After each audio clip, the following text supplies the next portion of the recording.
Chapter 6. Throne Room, Infernal Palace of Hell.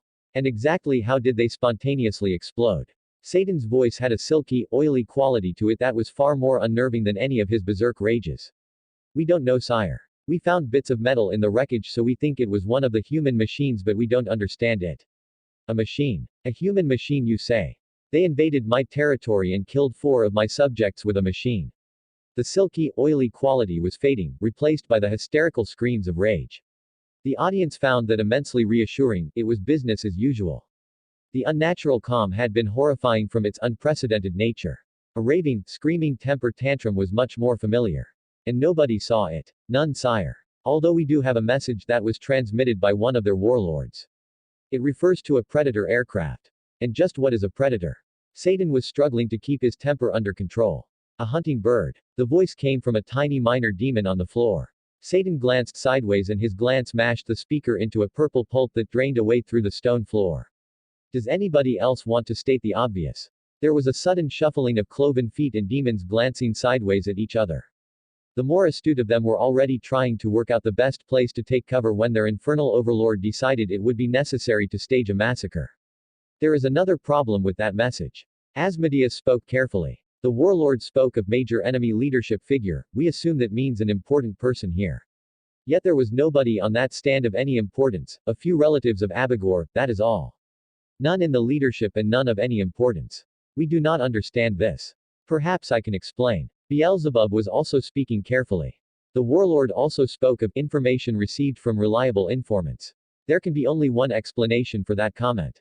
There are those of your infernal majesty's subjects who are in contact with the humans and are passing information to them. A horrified gasp went around the hall. The whole concept was a nightmare to contemplate, yet was also eerily plausible. Who here had not sold information on an ally to an enemy in order to bring about a tactical advantage?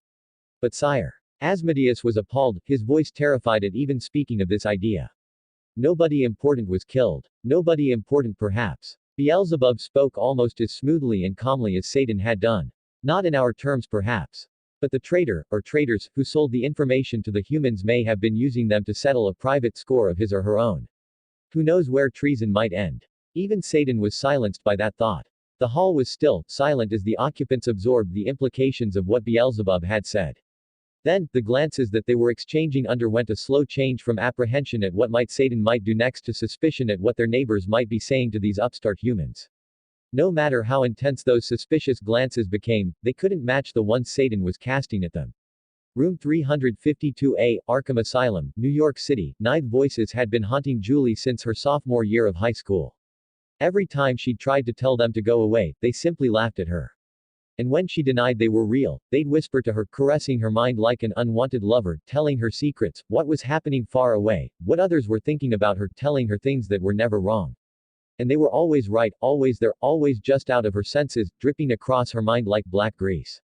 Even after she'd tried to kill herself, it hadn't worked. They'd told her that it was pointless, that someone was at the door just as she'd watched the blood stream from her wrists with morbid fascination, even after the suicide attempt, when her family had tearfully waved her goodbye, and she'd gone to Arkham for treatment, which hadn't worked, and incarceration. They were telling her things, what was happening outside. The conquest was on, they'd said. The infernal deal that had haunted her nightmares since she was 5, that had haunted every waking moment since the voices had first come, was sealed and complete. Heaven's gates were closed and locked, the whole of humanity damned without hope of rescue or reprieve. Her cell was locked, as always.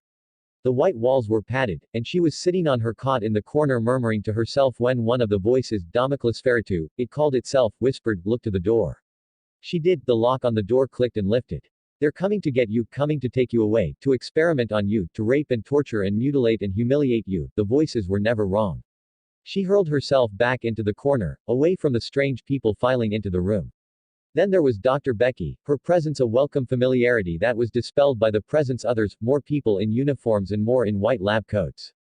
Damocles Ferretu laughed. Look at you, pitiful little girl. The floor reared up, and she stumbled backward into the walls. Dr. Becky Skillman had worked at Arkham for 15 years, and in all that time she'd never been visited by the government. 2 men in suits, with dark sunglasses, guns, and no sense of humor had knocked on her office door, shown her a pair of bright and very impressive badges, and asked her for a list of the patients at Arkham for whom treatment had done absolutely no good. Especially the ones who heard voices. She wasn't one to deny the government a request, especially not in this day and age. With the message, a quarter of the Arkham staff were gone, and the strange reports filing through the news were unsettling. There was fighting, of some sort, the sort that reminded her of the nightmarish hallucinations of her patients.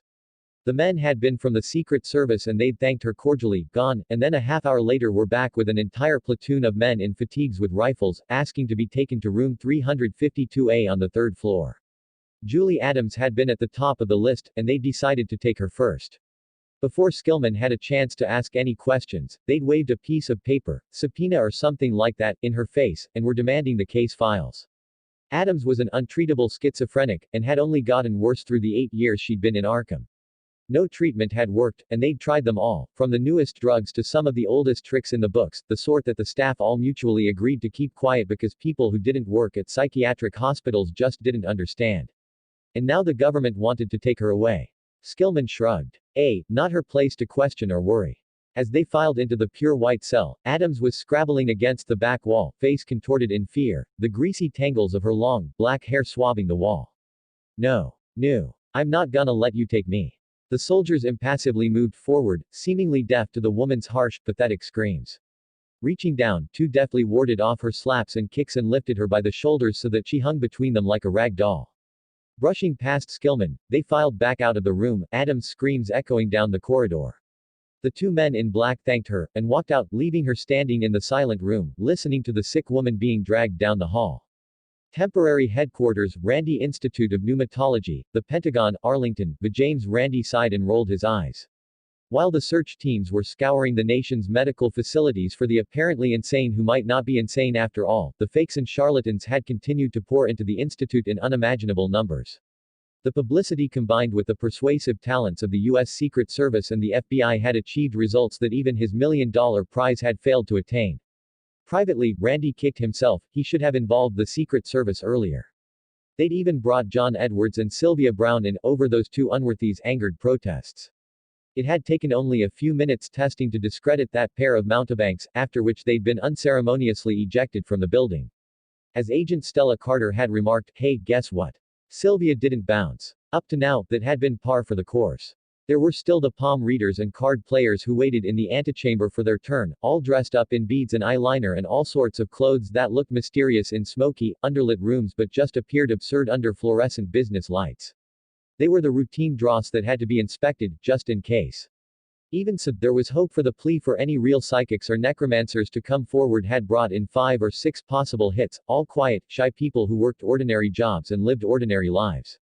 He was just about to call the next person in when his cell phone rang. He checked it, it was a 555-1000 number. He answered. Randi here. After a moment, he nodded and said, will do. Please bring her in. At last. Randi sighed the words to himself. Ever since his discussion with that charming Thai general, he'd been waiting for the first of the medical subjects to arrive. Then, he squared his shoulders and opened the door to the antechamber and just stood there, looking out toward the outside door. It opened, and 8 National Guardsmen marched in, wearing full combat fatigues. 2 of them were carrying what appeared to be a heavily sedated woman, her glassy eyes half open and a bit of drool trailing down her cheeks. Behind them were 3 men in lab coats, looking like stereotypical doctors. As they reached where Randi stood, one of the men in lab coats strode forward past the soldiers and offered his hand. Randi shook it, and the man said, James Randi. Dr. Ed Bullmore, Psychiatry and Neurology at Cambridge. Pleased to meet you. The pleasure's mine, Dr. Bullmore. What do we have here? Bullmore spoke with a pleasant British accent. Untreatable schizophrenia patient from New York. Name, Julie Adams. Onset at age 16. Reported ability to read minds. He looked meaningfully at one of the soldiers, who spoke up, sounding shaken. On the way over here, she told me about my daughter who drowned. No way she could have known about that, she was locked up for years before Kelsey was born. Randi thought for a moment. Bring her in. Briskly, the white-bearded man walked back through the door. He glanced over at his secretary. Jane, please request brain imaging at the nearest hospital ASAP. Play the Dodd card if you have to. Neuroimaging Center, Arlington Hospital, Arlington. Julie Adams woke up in a little tube of metal, found herself immobilized, and felt a little whisper in the edge of her mind. See. I told you so. Then she slipped back into unconsciousness. When she next woke up, she was sitting in a chair, leather straps holding her wrists to the chair arms. Sitting across the table from her was a grandfatherly-looking man, bald but with an enormous white beard. A voice danced across her vision, and she said, "James Randi." The man raised one eyebrow, dropped it, and continued to regard her over clasped hands. She struggled with the bonds. "They told me you'd do this to me. They told me." He spoke, his voice calming and authoritative. "Who told you?" She'd never been asked that before. Before, they'd always assumed the voices weren't real, that she was crazy. She wasn't crazy, she just heard voices. They did. A warning buzzed across the back of her mind, "Don't trust him. He's going to rape you." The man smiled. "Have they ever told you who they are?" These questions were completely foreign to her. No. His eyes twinkled through his spectacles. "Well, Julie, we want to help you. We know they've hurt you. We're going to hurt them back, and we'd like your help." It was tempting. She'd always thought of them as enemies, even when they were telling her the truth.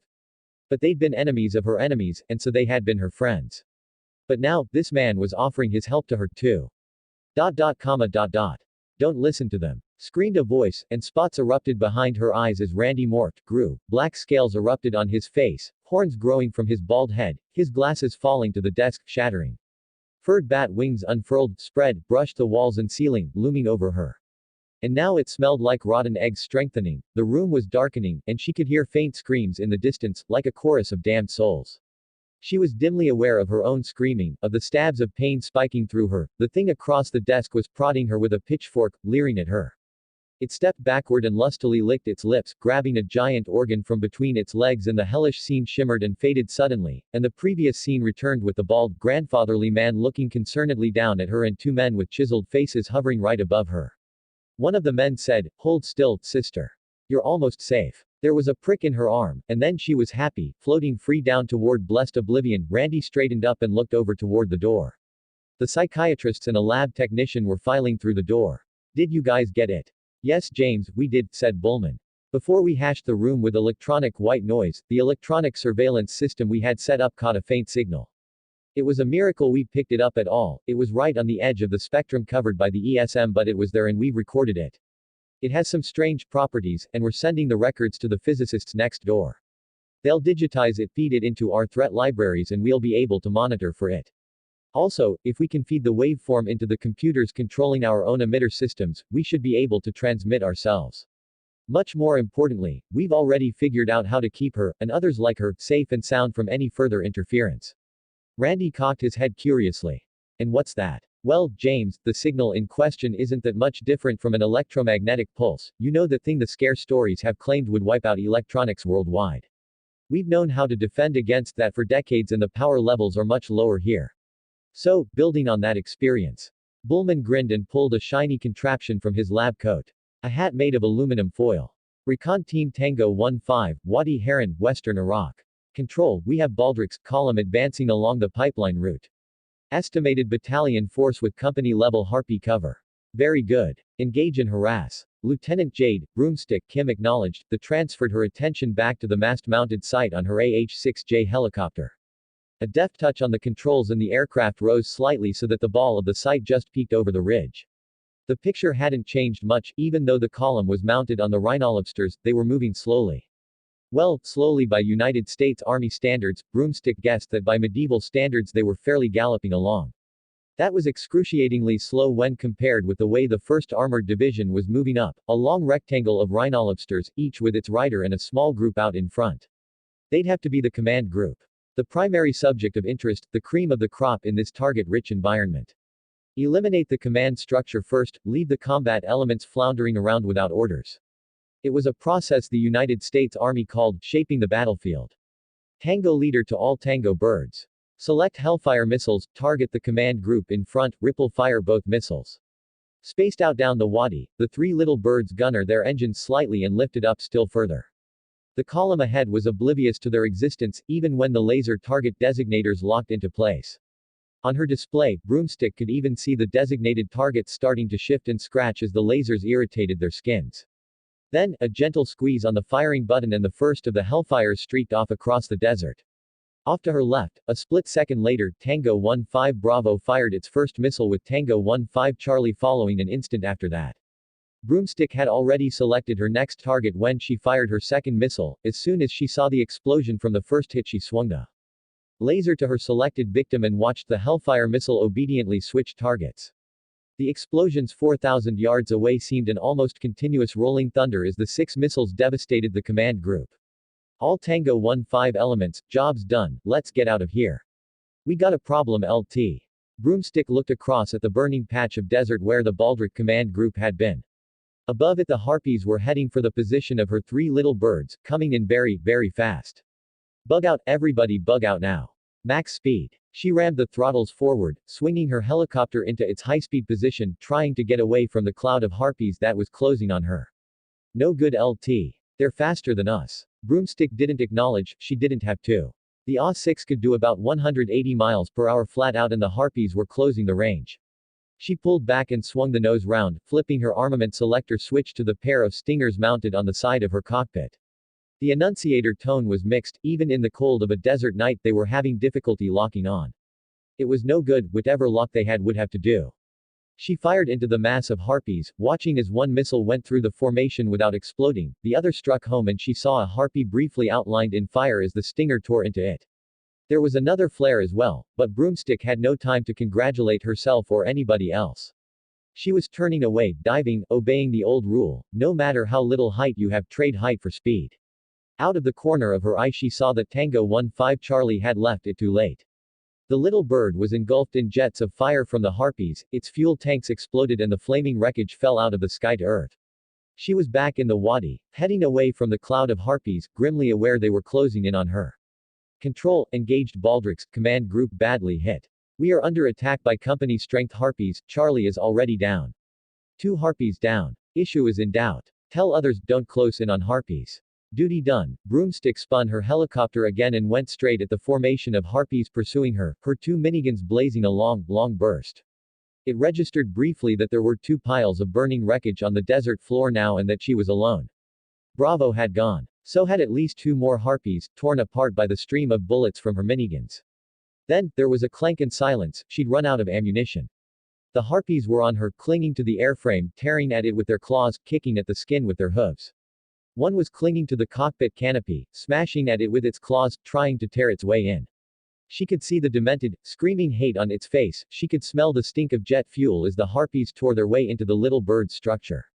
That was all she saw and smelt because that was when Tango 1-5 Alpha exploded and bursted on flames and pieces of metal.